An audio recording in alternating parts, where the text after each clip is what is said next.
문공 조원 선생에 대한 감사의 묵념이 있겠습니다. 다 같이 묵념.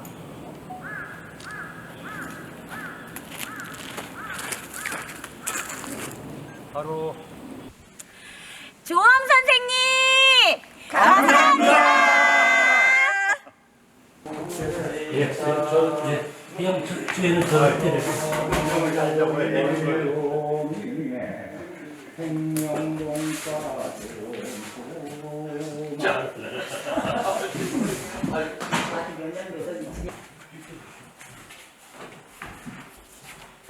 그러면 우선 먼저 우리 문과위원장 홍덕은 위원장님께서 앉아주시면. 안녕하세요, 황동훈입니다. 이 조원 선생이 그냥 보고만만 연장돼 있었어요. 잘 모르고. 근데 정말 이제 공부해보고 보니까 그게 아니더라고요. 그러니까 그 당시에 그 기근으로 있었던 분들, 서민들을 위해서 너무 많은 일을 하셨더라고요. 그래서 오늘 좋은 얘기 해주실 것 같아요. 그리고 제가 지금 있는 문곡 그 학회에 그것도 가만히 보면은 문곡 선생의 그 근본 사상이 3교 1이론입니다. 유교, 불교, 도교. 서로 방법은 다르지만 가는 길은 한 가지다. 그 가는 길이 뭐겠습니까? 생명 존중, 생명에 대한 사랑, 또 나아가서 모든 것들을 사랑하는 그 마음이 아니겠습니까? 원주를 사랑하고 또 원주 민해를 더 사랑하고 또 조엄 선생님을 존경하는 조엄기념관 해설사 이윤희입니다. 반갑습니다. 원주 생명 존중 정체성에 대해서 이 자리에 찾아오신 여러분들 너무너무 감사드리고, 그리고 그 생명 존중 정체성이라는 것에 대해서 저희가 쭉 공부를 한 것을 이렇게 이어보면 신라의 마지막 임금 경순왕의 경천 순민사상, 그리고 또 운곡 원천석 선생님의 민본 사상, 예, 그리고 또 임유지당의 여성 존중 사상, 그리고 또 우리 무의당 장일순 선생님의 그 생명 사상, 예, 생명 협동 운동, 예, 그리고 또 그 다음에 또 있었죠. 김지아, 그 토지 대하소설 토지의 작가인 박경린 선생님과 그 생명 사상의 생명 시인의 김지아의 생명 사상 있었고, 또 그 한국의 우리 교수님 너무 빨라. 이렇게, 그런데 오늘은 이렇게 성각자 역할을 하셨던 이분들의 역할에 또 정말 중요한 한 분, 애민사상을 아주 정말 대표적인 애민사상을 가지고 계셨던 조엄 선생님에 대해서 조금 오늘은 설명해 보도록 하겠습니다.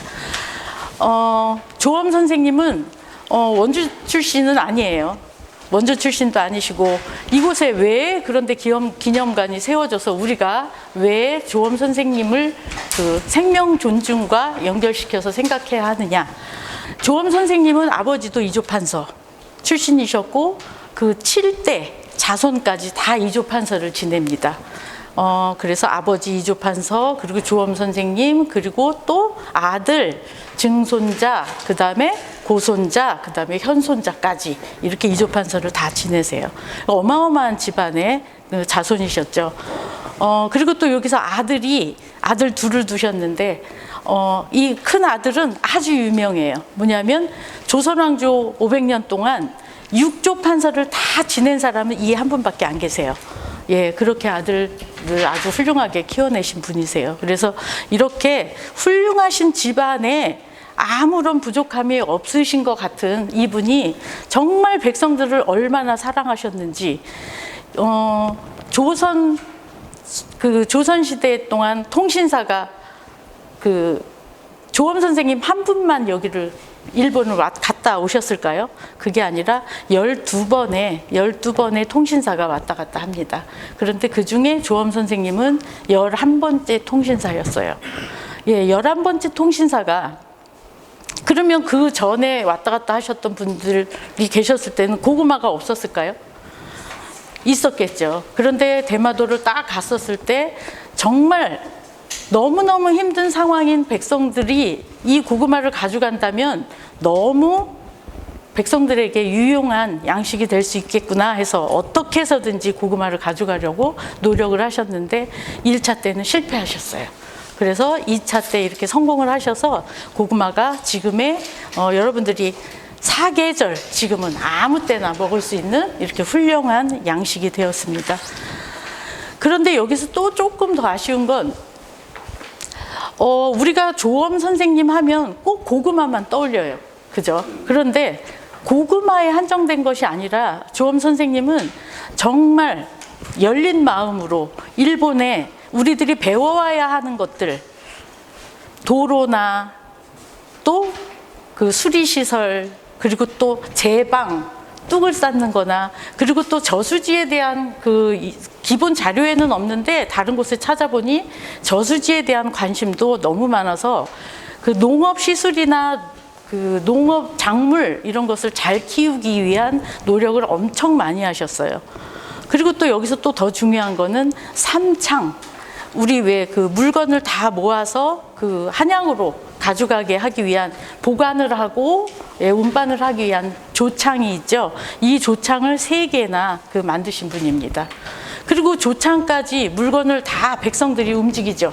옮길 때 다른 도에서는 그 백성들이 다 일일이 이것을 운반을 해요. 그런데 서남이라는 것을 그 만드셔서 조엄 선생님은 이 움직이는 것도 얼마나 힘든데 그 백성들에게 그런 힘든 일까지 그 물건을 가지고 오는 것까지 시키느냐 이래서 그런 일들도 하시고, 그리고 또 정말 힘든 와중에 우리들에게 그 세금을 많이 깎아서 그 백성들에게 부담을 주는 일들을 많이 이렇게 줄여주신 일들을 많이 하십니다. 그리고 통신사 하면 그냥 뭐 그 일본의 교역이나 물건을 왔다 갔다 하는 이런 역할로 생각하는 것이 아니라 문화사절단이라고 생각하시면 돼요.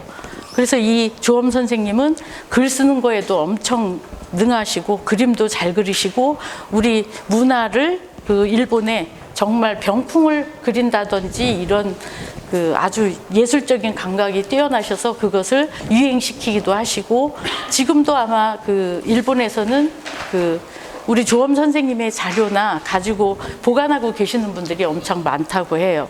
예, 그래서 이렇게 정말 그 고구마뿐만이 아니라 그 백성들에게 필요한 것들이 무엇인가, 또 어떻게 하면 백성들이 더 편안하고 잘 살 수 있을까를 계속 연구하시고 계속 애를 쓰신 분입니다.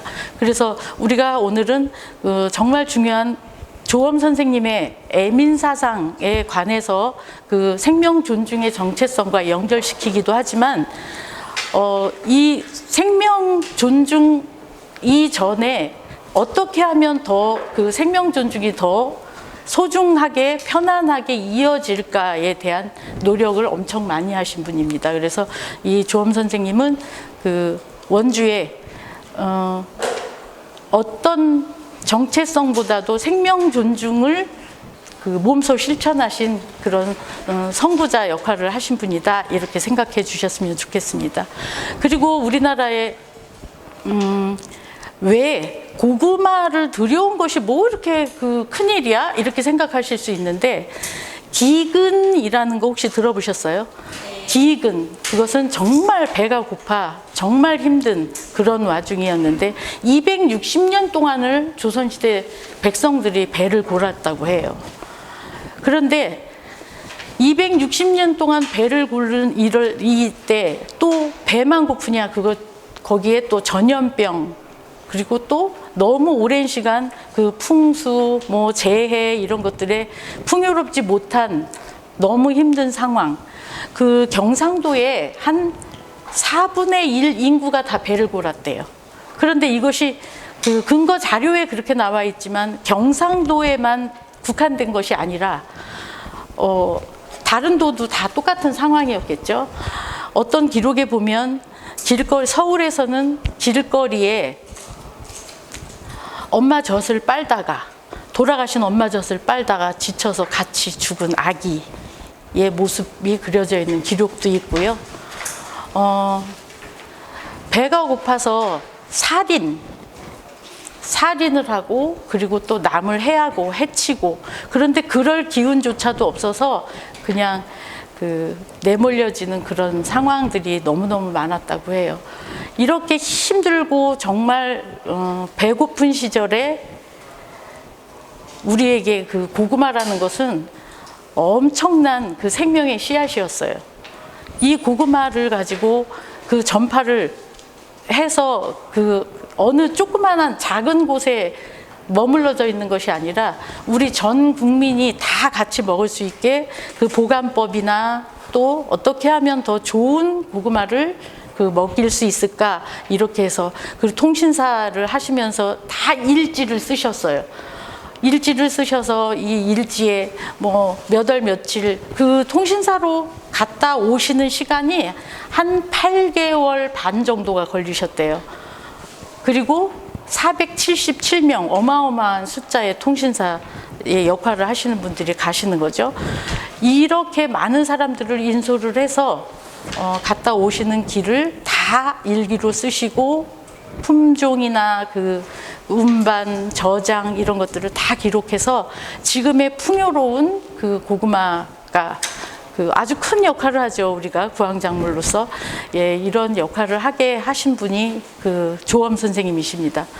그냥 고구마를 가지고 오시는 것이 아니라 여기에서 이것을 더 보급하고 더 많이 활성화시키고 더 큰 그 작물로서 인정받게 하신 거죠.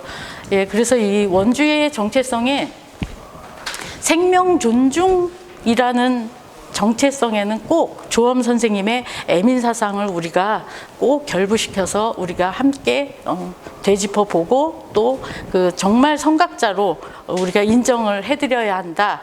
오늘 그런 말씀을 드리고 싶습니다. 질문이 많이 나오면 해설을 못한 거고. 네, 저희 질문. 자, 질문 먼저 하겠습니다. 조엄 선생이 네. 원주에 어떤 이 연관이 있기에 네. 원주의 역사 인물로 네. 선양을 하는지 궁금하네요.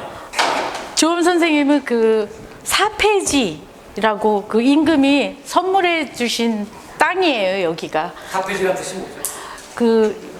죽은 다음에 임금이 선물해 주신 땅, 이걸 사폐지라고 하는데 그런 땅이에요. 그래서 이 땅에 돌아가신 다음에 묘역을 쓰게 되죠. 그래서 묘역 옆에 여기 전체가 한 1000평 정도가 돼요. 여기를 이용해서 기념관을 세우고 저희가 정말 애민사상을 선양하자는 마음에서 이 기념관을 세운 겁니다.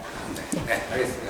다음에 혹시 질문? 근데 임금님은 왜 네. 하고 많은 땅 중에 강원도 이곳을 선물하신 거예요? 왜 여길 줬냐 이거잖아. 저거를 것 같아요. 네. 여기 보니까 묘터가 네. 요 공방이 좋다고 그래 동아리 쪽이 아니 우스갯소리가 아니라 여기에 보면 황해도 관찰사분이 원래는 저 화성분이에요. 네. 그분이 묘를 여기다 쓴 거야. 쓴 이유가 뭐냐면 터가 좋다. 터가 좋아서. 그 연관이 있지 않을까 저 개인적으로 생각을 하고 있습니다. 알겠습니다. 이거 농담 그렇대요. 네, 자, 질문. 저기 고구마의 전례와 네. 생명 존중 정체성과 연관성이 있습니다. 있죠. 네, 생명 존중에 우리가 정말 기근으로 힘들 때 배가 고프고 다 병들어서 죽어갈 때 정말 중요한 건 뭐예요? 우리가 먹을 것이잖아요. 이 먹을 것, 생명의 끈이 되는 고구마를 제일 중요한 시기에 가지고 오셔서 그 백성들에게 배를 골치 않는 시간을 주셨다는 거예요. 예. 이해하셨어요? 네. 예. 그다음에 황도근 의원님. 네, 아까 조선 통신사 얘기는 해주셨으니까. 네. 근데 이 자료를 보니까 네. 그때 기근이 너무 많아서 네. 이 조엄 선생이 세금도 깎아주시고 네. 구제를 하는 역할을 꽤 많이 많이 하셨죠. 있어서 네, 네. 그걸 좀 얘기해 주시자. 그 어느 기록에 보면 1년의 세금을 다, 1년만큼의 세금을 다 깎아주셨대요. 네, 엄청난 금액이죠. 그리고 더 중요한 건 세금을 깎아주고, 그리고 뭐 운반을 하는데 그 선창을 만들어주시고 이러는 것보다 제일 중요한 건 뭐냐면 세계의 조창을 만들으셨다는 거예요. 그런 업적들은 어디, 어느 분도 해낼 수 없는 판서죠. 네. 성원의 마산창, 밀양의 네, 네, 맞습니다. 네, 네. 전국구로 다 하셨네. 그래서 이 경상도 쪽에서는 조엄 선생님이 한 그 조선시대의 그쯤에는 오히려 정말 관찰사보다도 이 조엄 선생님이 판서로서도 그 인정을 크게 받으셨다고 합니다. 그런데 우리는 지금 그 조엄 선생님이 어떤 역할을 했는지조차도 모르고 지내고 있어요. 예, 안타깝게 생각합니다. 네. 네, 다음 질문 가겠습니다. 조엄 선생님이 고구마를 가져오셔서 네. 기근을 많이 면하기도 했고 네. 했는데 그래도 가져오신 거에 의미도 있지만 네. 이게 널리 보급되어져야 사람들한테 직접적으로 네. 해주는 건데 그렇죠. 보급하는데 이거를 실제로 보급보다는 어떻게 재배하는지 재배법을 조금 선생님 외에도 있었을 것 같거든요. 네, 네. 아, 네, 많죠. 그리고 강필교나 아까 조금 전에 말씀드렸던 그 조엄 선생님이 해사일기에 다 쓰셨지만, 이거에도 그 만족하지 못해서 강필교나 그리고 또 그의 동생도 다시 감저 신보도 내고 감저보도 내고 이렇게 해서 많이 했고, 또 역할들이 다 나눠져 있어서 이것을 전국에 보급해야 되는 사람, 그리고 또 이것을 정말 저장법을 정말 그 잘 만들어서 보존해야 되겠다 하는 이런 역할들을 다 나눠서 하신 분들이 아주 여러분들이 계세요. 네. 여기 없는 질문인데, 약간 정부님께서 전국적으로 보급하라고 하셨다 했는데, 네. 임금께 알려지기 전까지의 과정이 있었을 것 같아요. 간단하게 설명. 어떻게 해서 임금님이 그걸 알게 되었을까요? 조선통신사의 역할은 임금이 보내서 가시는 거예요. 그래서 그 과정이나 이런 것들을 이미 다 알고 계셔요. 네, 네. 네. 청와대 가서 그 부분을 하겠죠. 자, 우리 이민선 선생님, 네. 그 조선시대에 네. 그 백성들이 네. 굶고 네. 힘들 때 그 구황식물로 고구마를 사용을 했는데 네. 그 고구마 외에도 다른 뭐 작물들 또 네. 식물들을 또 구황식물로 사용을 한 적이 있는지. 있었죠.